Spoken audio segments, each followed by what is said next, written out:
మరోసారి రైతు ఆందోళనలతో వేడెక్కిపోయింది. ఇప్పటికే భరించలేని చలితో వణుకుతున్న దేశ రాజధాని రైతుల నిరసన ప్రదర్శనలతో దద్దరిల్లుతోంది. కనౌరీలోని నిరాహార దీక్ష చేస్తున్న దలేవాల్ ను సంయుక్త కిసాన్ మోర్చా నేత రాకేష్ టికాయత్ కలుసుకున్నారు. ఈ సందర్భంగా ఆయన బటేంగేతో లూటేగే అనే పిలుపునిచ్చారు.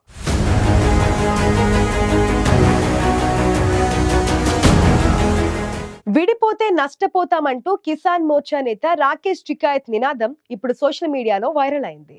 దేశ రాజధాని ఢిల్లీలో రైతుల డిమాండ్ల కోసం జరుగుతున్న నిరసన ప్రదర్శనల సందర్భంగా ఆయన ఈ విధంగా పిలుపునిచ్చారు. దేశానికి అన్నం పెట్టే రైతుకు న్యాయం జరగాలంటే నిరసనలు ఆందోళనలు చేయక తప్పడం లేదని అన్నారు.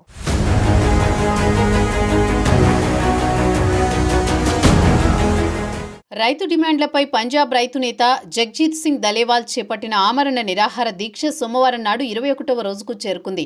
ఈ నేపథ్యంలో రైతు సంఘాల ఐక్యమత్యానికి సంయుక్త కిసాన్ మోర్చా నేత రాకేష్ టికాయత్ పిలుపునిచ్చారు. ఐక్యమత్యంగా సంయుక్త పోరాటాన్ని సాగించాలని అన్నారు. బటోగేతో లుటోగే ఐక్యంగా లేకుంటే ఓడిపోతారు అంటూ రైతు సంఘాలను హెచ్చరించారు. ఖనౌరీలో నిరాహార దీక్ష కొనసాగిస్తున్న దలేవాల్ ను టికాయత్ కలుసుకున్నారు. 70 ఏళ్ల క్యాన్సర్ పేషెంట్ అయిన దలేవాల్ నవంబర్ 26వ తేదీ నుంచి పంజాబ్, హర్యానా, కనౌరీ సరిహద్దు ప్రాంతం వద్ద ఆమరణ దీక్షలో ఉన్నారు. దలేవాల్ ఆరోగ్య పరిస్థితిపై రాకేష్ టికాయత్ ఆందోళన వ్యక్తం చేశారు.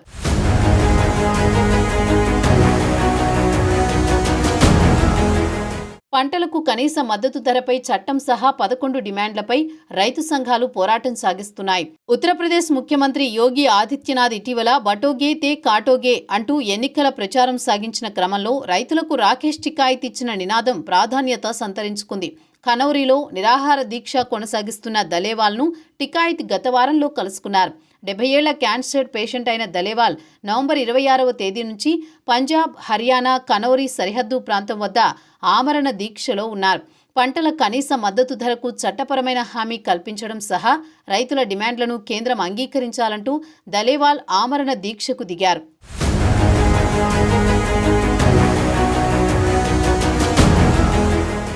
మరోవైపు సంయుక్త కిసాన్ మోర్చా, కిసాన్ మజ్దూర్ మోర్చా ఆధ్వర్యంలో రైతులు చేపట్టిన ఢిల్లీ చలో మార్చుకు పోలీసుల ప్రతిఘటన ఎదుర్కోవడంతో ఫిబ్రవరి 13 నుంచి శంభు, ఖనౌరీ సరిహద్దు పాయింట్ల వద్దే రైతులు నిలిచిపోయారు. ఇటీవల 3 సార్లు ఢిల్లీ చలో మార్చును భద్రతా బలగాలు భగ్నం చేశాయి. కాగా రైతు సంస్థలు పంజాబ్ నుంచో, ఉత్తరప్రదేశ్, రాజస్థాన్ నుంచో ఎవరికి వారు ఢిల్లీ చలో మార్చు పిలుపునిస్తే ఆశించిన ఫలితాలు రావని, రైతు సంఘాలన్నీ సమిష్టిగా వ్యూహరచన చేయాలని టికాయత్ తాజాగా పిలుపునిచ్చారు. అయితే దేశం మొత్తం రైతుల కోసం జరుగుతున్న ఈ నిరసన ప్రదర్శనలో కేవలం హర్యానా, పంజాబ్ రాష్ట్రాలకు చెందిన వారే పాల్గొనడం విశేషం.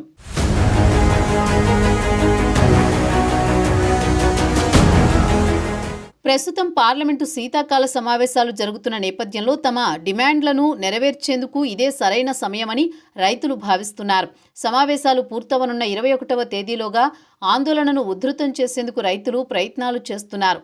కాగా ఖనౌరీ, శంభు సరిహద్దుల్లో ఆందోళన చేస్తున్న రైతులకు మద్దతుగా హర్యానా రైతులు సోమవారం నాడు ట్రాక్టర్ మార్చ్ నిర్వహించారు. దలేవాల్ ఆరోగ్య పరిస్థితిపై ఆందోళన వ్యక్తం చేశారు. డిసెంబర్ 18వ తేదీ మధ్యాహ్నం 12 గంటల నుంచి 3 గంటల వరకు రైల్ రోకో నిరసనకు రైతు నేత శర్వణ్ సింగ్ పంథేర్ పిలుపునిచ్చారు.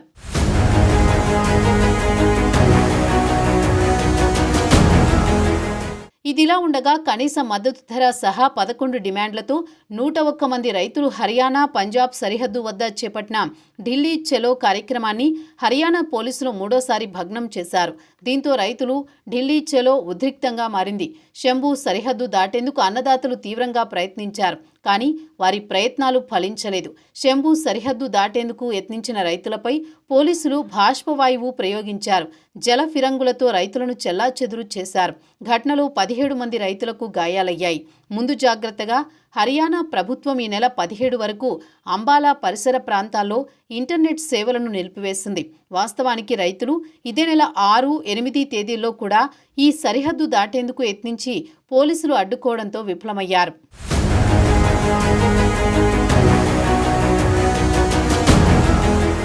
రైతుల డిమాండ్లను కేంద్రం వెంటనే పరిష్కరించాలంటూ పంజాబ్ రైతు నేత జగ్జిత్ సింగ్ కన్నౌర్ సరిహద్దు వద్ద నవంబర్ 26న నిరాహార దీక్ష ప్రారంభించారు.